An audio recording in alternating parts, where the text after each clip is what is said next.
Salamat po sa mga nag-subscribe po.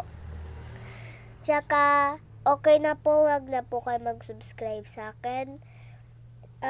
Tapos, sana ma-appreciated nyo po yung mga videos ko, mga funny videos. Tsaka, di ko alam kung kailan ako mag-quit. And then, tapos yung mga bata dyan, mag-aral kayo ng mabuti dyan. Pa-shoutout pala dyan sa mga nag-subscribe. Thank you. Wow, peace.